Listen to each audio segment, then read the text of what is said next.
I'm Myra. And I'm Tressa. We are fancy marketing people with Union, a Wyoming-based telecommunication company. Yes, Wyoming really does exist. We proudly serve the Rocky Mountain region.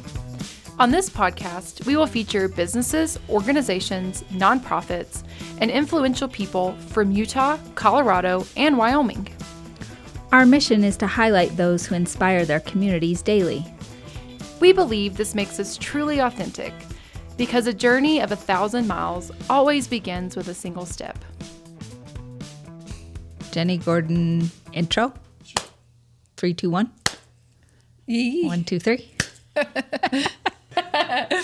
Hey, Myra. Oh, hey, Tressa. We are not doing well today, listeners. We are like, it's not a Monday, but it feels like a Monday. And I think we're ready to rest. Yeah, I think it's our afternoon. We're in the afternoon lull. slump. I don't know. It's like that. We get that little rum.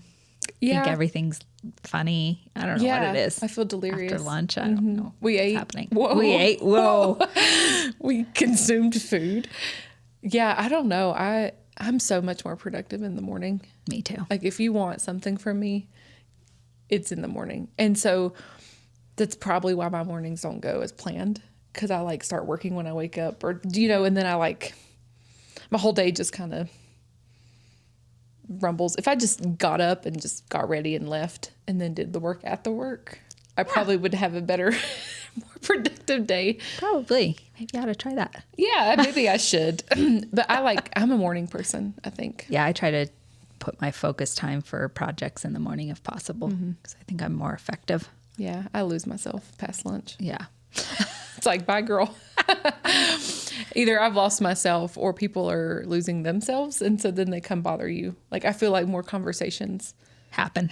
Yeah, more water cooler. Yep. Chit chat. I can see that for sure. Or people are walking around trying to move after eating lunch, Yeah. So then people come back. Because for those who don't know, we're very isolated in our little building. No one comes and sees us. It's very rare. It is very rare. Yeah. Our team's back there and they forget about us. every once in a while we'll get a visitor, but not often. No, we're like we have our lone horn from the fire drill. Beep. Like, where did marketing go? They're there. Oh, okay. Yeah. No, our safety is great. They take care of us. They do a good job. Yeah. Well, anything exciting? Oh, I was going to ask you about this maybe it's not new lingo. It's new to me. So I was at a wedding this weekend and I was chatting with my niece and nephew and they were giving me the lowdown on this Gen Z slang. No. And I was like, I don't even know what words you're using right now. What'd because the words they're using are not the meaning of the words. Mm-mm. So confusing. So one was like no cap. I'm like no cap on your head. Like, no, that means truth. Yeah. Or if you just say cap, that means that's not truthful. Yeah. I'm like, but there's already words for that. Mm-hmm. So that was one. You probably know them all. I don't know. Sus. Sus means you're like suspicious. Suspicious. Yeah. Yeah. You're sus. You're sus. Yeah. My best friend, teaches in high school, but she did teach middle school. And so between those ages, this is where all the language and lingo. So she informs me. And then I'm lucky enough to have a niece in high school also in that age. So she lets me know real fast. Yeah, I think like my generation had some words, but not as many. I have a whole list that my niece sent me. I couldn't believe how many there were. It's really weird. I don't remember having that much. Yeah, I was thinking the same. Yeah, and then some of it I feel like has progressed. So like bougie was around when I was in college. You know what I mean? Like it was like a word. And everyone still uses it. So I feel like that one's kind of like rolled over. Yeah, and then beef isn't old, but beef is coming back. Beef was old or isn't old? It is old. Yeah, it is old. Yeah, like we've got beef. Like we got a problem. Yep. Like we're beefing. We're going to beef. We're beefing. The one I don't really like is the one simp. I just don't even like the way it sounds. Like simp? Yeah. What's that one mean? like hopelessly devoted if we're going to Greece language. Oh, Yeah. I love Greece. Yeah. So like think about hopelessly devoted. Yeah. And I simp you. You're simping. You're simping. So like you and Troy Hopelessly devoted back in to the you. day. Oh, yeah. Like if you were following Troy around or he was taking you to lunch every 5 seconds because he was like, Yeah. ooh, so swooned. Yeah. Yeah. That's But I don't like that one. Yeah. Or bussin'. Bussin'. Yeah. Oh, like, is that busy? No. I just forgot what it means. Oh my gosh. I'm bussin'. I'm bussin'. I'm trying to remember. Oh no. It just left me. It left me. Real Ryan good. and Gus talked about this one with me too. I'm Bussin'. bussin'. Bussin' means your style? No. Oh, no, that's drip. Drip. Bussin'. Bussin'. Well, listeners, if you know, leave us a comment. We are at a loss. I feel like an echo. Bussin'. Google it. Yeah, let's Google bussin'. Please Google. I can't remember. I don't like it either way.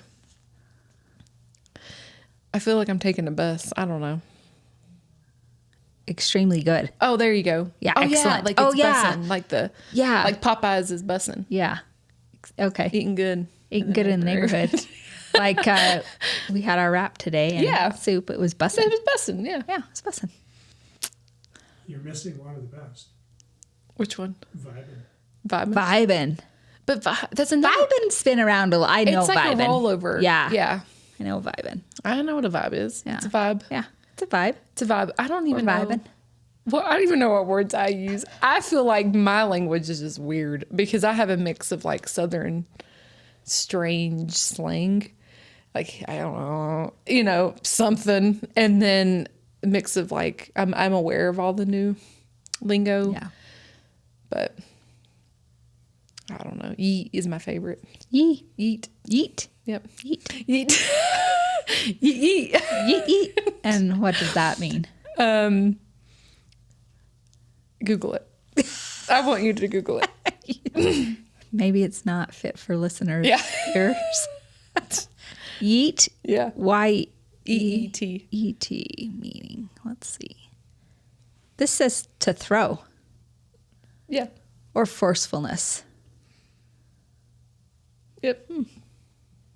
To throw. Eat. Eat. You don't eat something if you're worried it might break. Yeah. Exactly. So you're going to yeet yourself. Eat. Yeah. Like, done. Maybe we'll do a Gen Z word a week for the marketing team and we can Oh, I like all, that. like use it all week. Yeah. Well, I put, I like it. like, like glow ups on the list. Yeah. And glow up was around. I know what glow, we know what a glow up is. I used it in the email. Yeah. So maybe we should slip like a Gen Z in our messaging. Yeah, a Gen Z word a month in our ads to see if people like pick it up. I love it. Yeah. Well, All right. now let's get to the most important part of our episode, Miss Jennie Gordon. So today our guest is Jennie Gordon, the First Lady of Wyoming. Hello, Jennie. Hi, thanks for having me. Yeah, thanks for being with us today, Jennie. We know as the First Lady, your big initiative is the Hunger Initiative of Wyoming. Do you want to just start out telling us a little bit about that and why you selected that specific, I don't know if it's a task or an endeavor for the state of Wyoming? Sure. Well, I come from a real passion. I have 9 brothers and sisters. We did have enough to eat, but both of my parents were very food insecure. And so I've always had that in the back of my mind, to always be grateful for what I had, to never waste, but to give back if I had the opportunity. And when my husband and I were campaigning around the state, I found it common in almost every community that they were setting up a pantry or had a pantry. They were packing food bags for the weekends for kids. And I realized that it was a need in Wyoming and that we didn't have a food council or a food coalition at that time. And so really there was a lot of things falling through the cracks. People were working in this area, but there wasn't a lot of support. Many of them are volunteers and they have day jobs and don't have an opportunity to really, be doing all facets of running a pantry.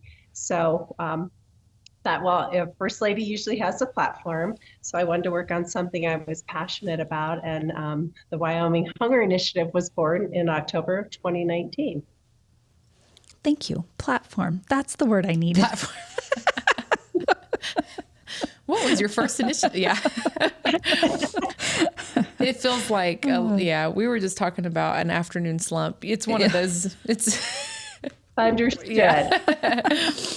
Awesome. And so something that I learned a lot about when I was in school and through college, and something that really interests me is I didn't realize what a food desert was. I'd never even realized what it meant to be in a food desert or what it meant for a community. And I grew up in a rural community in North Carolina. It's definitely not the same kind of rural here, but it is rural. And I never realized what was happening with the food insecurities. And I did grow up in a community, once I reviewed and looked back into the community, that most of the kids in the schools were on free and reduced lunch.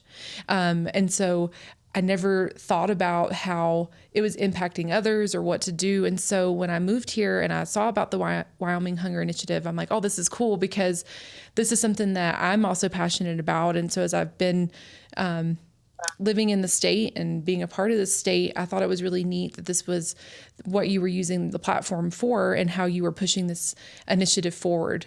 So if you could you talk about what it is like to be in a food desert, or what that means for a community, and maybe give some background into that for those who don't know?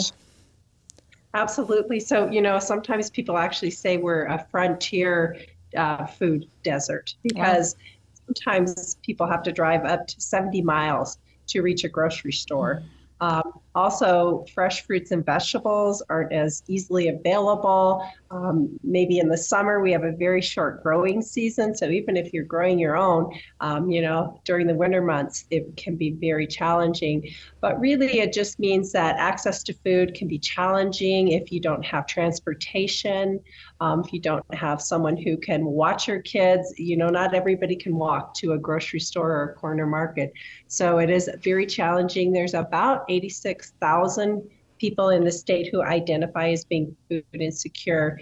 And, they're in some of the counties that are more populated, but some of them are in the counties that are the least populated as well. So it is a real diverse group, even though Wyoming is there's a lot of similarities, but county to county, we're seeing differences in poverty in each county as well. Yeah, that's so true. With the rural aspects that we live in, we had Bruce Benedict on an earlier podcast, and he's the local grocery store owner here in our community. And we were just talking about how grateful we are for such a small community that we live in to actually have access to a store that's not 35 miles or 60 miles away. So it's interesting that we're talking to you about this now. We were talking to him about how much we appreciate that, having that in our small community earlier today.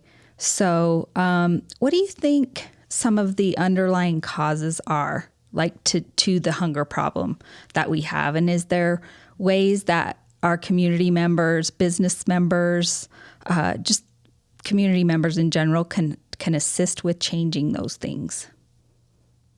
Sure. So, we have very low unemployment in our state. It's about 2.9%. So most of the people are working. A lot of them are the working poor. They're just not making enough. Poverty level for a family of 4 in the United States is now $39,000 a year. Our dollars just don't go as far as they did. And so I think that's a big cause to it. There's a lot of service workers here, and some people are working 2 jobs. Maybe they're not getting benefits. Half of the people who qualify for SNAP or Supplemental Nutrition Assistance Program do not sign up for it here in Wyoming. And, I'm not sure if that's necessarily a pride issue or maybe an issue of not having enough information, but it does leave us that gap that is often filled by nonprofits and by our faith-based community. Yeah, I wonder if it's awareness. Do you think it's a lack of awareness of some of the programs that can provide assistance, like SNAP? I'd never heard of it. Yeah, so that is in the olden days that was called food stamps, and so it's changed now, and it is usually a card. It's an EBT card, so you can take it to the grocery store. It looks a lot like a credit card, and so it's not as the stigma that's associated with it, for pulling those stamps out has gone, and it looks very much like a credit card. You can obviously not buy cigarettes or tobaccos or other things that are not food items. But, it's something that I think if someone's struggling, they hopefully can get to, get online and just look for the application and see if it's something that they qualify for.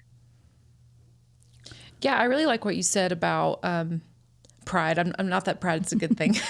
But it kind of reminded me of a conversation we've had with Wyoming 211 and a way that they're trying to reach the mental health crisis, especially with ranchers and with that cowboy mentality. Is this something that you've seen maybe also with the food insecurity or with trying to get people to want to participate in these programs or go to the food pantry, or if there's a local rancher that's partnering and they have the beef, or is there something is this a hurdle that you're seeing? Is there a way that we're overcoming this? Is there a way we're working through this? Because there is that cowboy up mentality, this, it's, throughout the whole state, there's a lot of pride and toughness. Is there a way that you're breaking that down, or how do we help break that down and break those barriers down to just, if you need help, it's okay to need help? Yeah, well, you're absolutely right. The stigma associated with asking for help can be really big. The barriers that are put up, so sometimes when people go to a pantry, they don't want to provide a lot of personal information.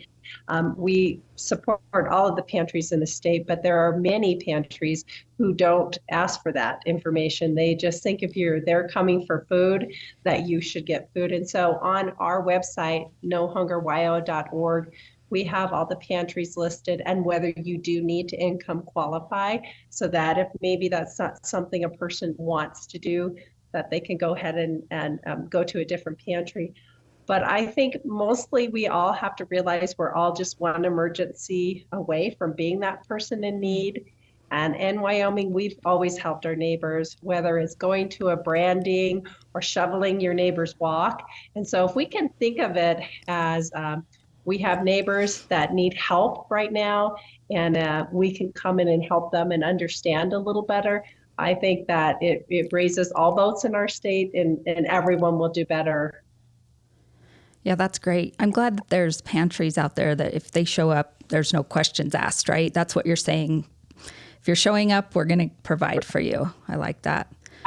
Absolutely. And like I said, every pantry is different, but we do have that listed. So if that's a concern of someone's, they should go to the website and kind of see in their community where they wouldn't be asked any financial questions. Okay, great.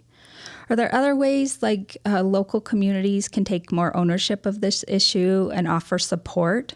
I know one of the things that you do is if, like for hunters, if they want to donate, say, an elk or a deer, they could do that, but it has to be through a certain processor, I believe. Is that correct?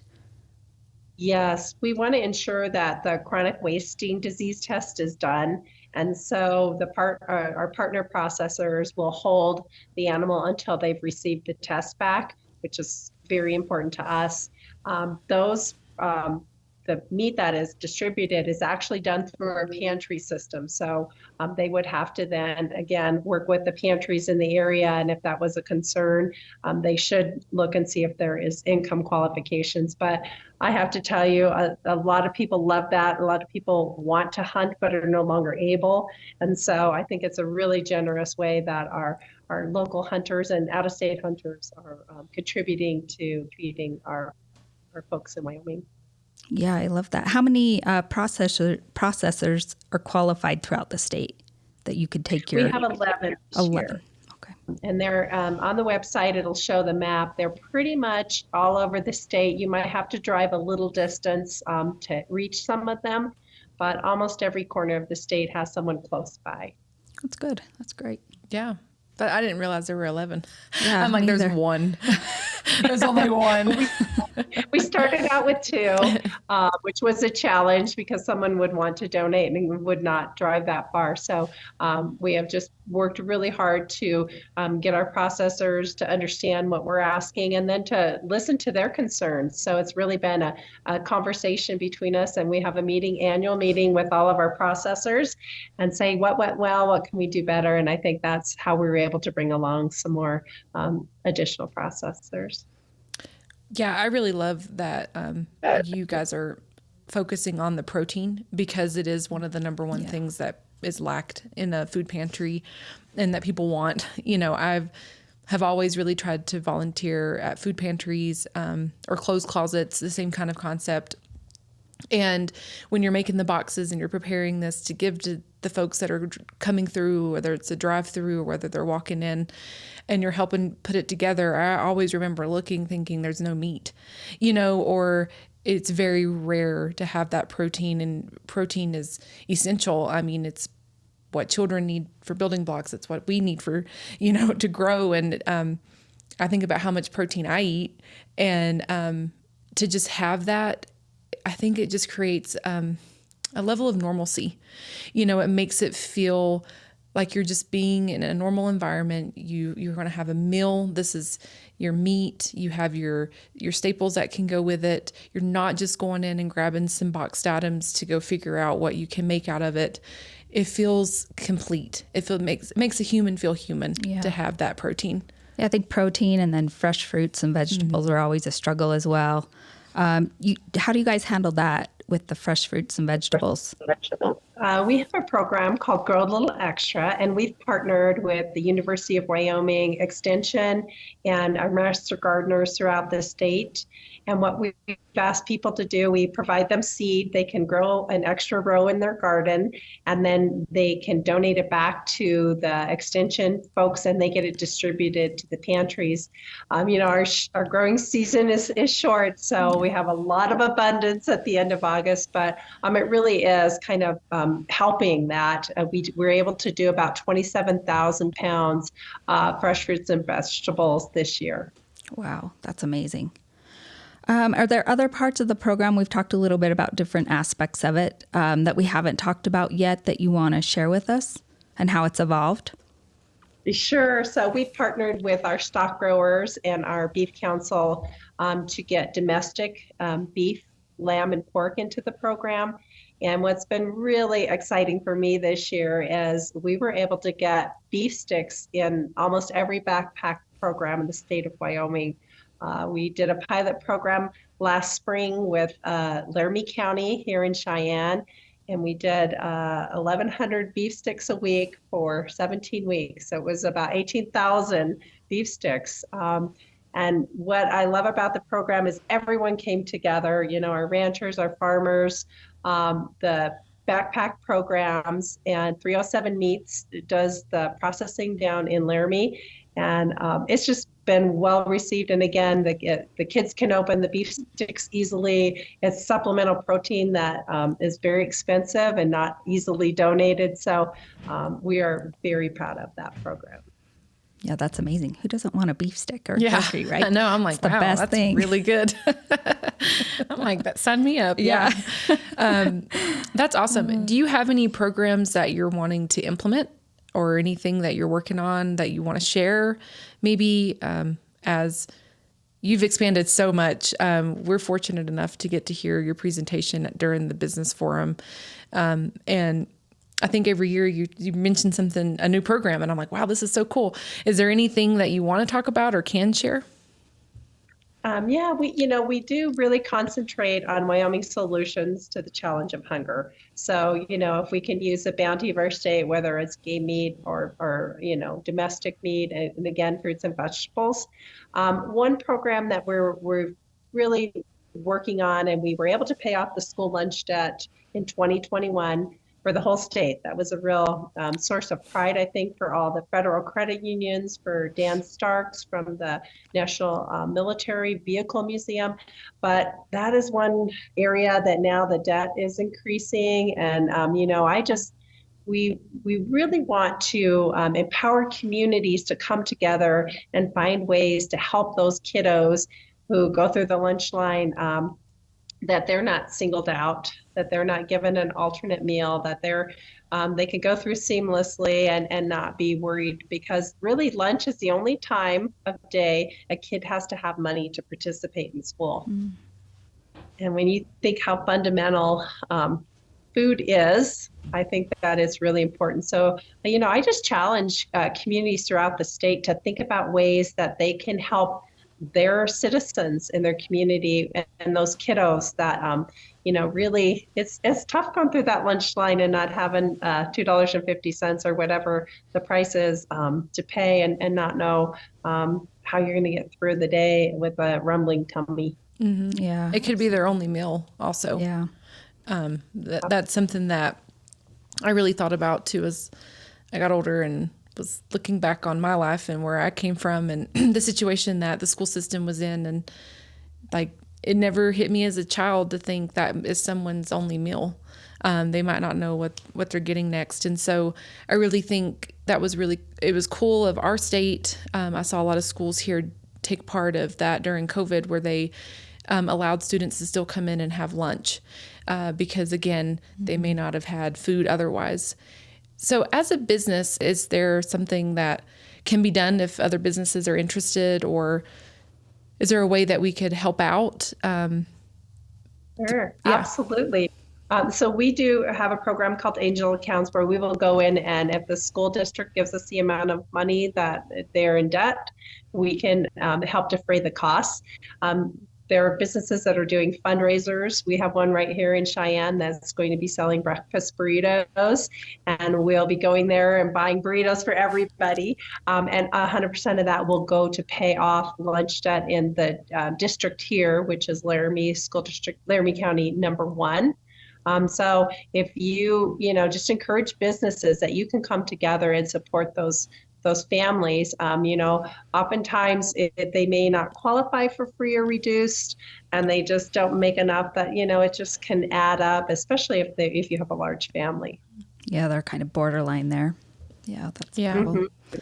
How do you think, Jennie, we could raise more awareness that this hunger initiative is here and the way that people can help, or if they need help, they could find out? Because, I've lived in the state pretty much my whole life, and I think I didn't realize this was your platform until I came to the Governor's Business Forum, I think 3 or 4 years ago.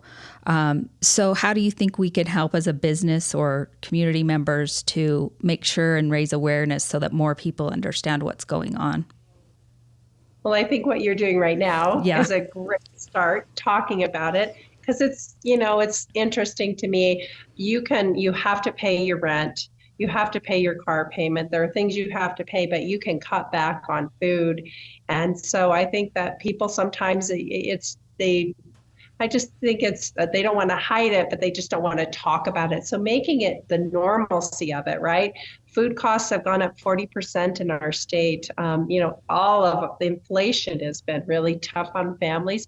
So just understanding that. And, when I go to the grocery store, I always try to round up on the, registered, just because I think that every little bit helps, whether, it's even 20 cents on the dollar. I think it all comes together and we can all make a big difference. So I think telling the story is huge. Yeah.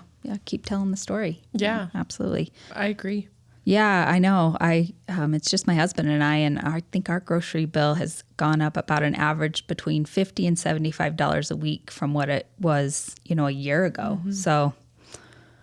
Yeah, which is huge when you've got, a family to feed, gas prices, mm-hmm. Heating oil. So it all adds up. And I think understanding that we could very easily change places with those people in need if we had an emergency, an illness, or something in our lives. So I think just compassion and understanding is huge. Is there any other part of the program or anything else you'd like to add before we end today? And then again, I think you did give the website, but maybe just reminding us again where people can go to find more information. Sure. So the website again is nohungerwyo.org. You can get on there to look for resources. You can get on there to look for ways to volunteer, and you can look how to donate. I always say give where you live. So if you know your local pantry, and if you don't, get on there and look and see what your local pantry is. Go down and see if you can volunteer. That's one thing I will tell you. A lot of our volunteers are senior citizens. And, you know, we need to have some younger people come in and help down at those pantries. A lot of times the hours are shortened because they don't have volunteers. So if we can all just kind of contribute a little bit of our time or energy, I think we can make a huge difference in this state and show people we care. Because I think that's why what people love about Wyoming is that we care about each other. And just a little bit extra for those in need, I think goes a huge way to show who we are as a society. Great. I agree. Yeah. I'm like, man, our next team builder. Right. Going Yeah, to that the would be a pantry. good team builder. Yeah. I'm like, wait a minute. I've got ideas. I love it. Yeah. Well, thank you so much, Jennie. Before we go, we ask all of our guests a question because we are Authentic Wyoming, the name of the podcast. How do you stay authentic, Jennie? Oh, that's a really good question. I think it would really be hard for me to not be myself, to be honest with you. I think my parents really instilled in me that everybody puts on their pants one leg at a time. And so just being yourself and being real and meeting people where they are, it's just important to me. And I love meeting people. I love hearing their stories. So I just always just try to be myself so that I'm open to hearing and to sharing and open to sharing my story with them. I love that. Yeah, that was Good great. answer. Yeah. I'm Good like, answer. woo, good Jennie. Awesome. Well, thank you so much. We appreciate it. I know it's your time and we value your time very much. So thank you for taking your time to be with us. Yes, thank you. We know you're very busy. Yeah. We really do appreciate it. Well, thank you for what you're doing. What you're doing is huge. And I think people will hear, and your style is so easy. And I think that's what gets people engaged. So continue on the good work. And thank you for what you do. Thank you. Well, until next time. Stay authentic.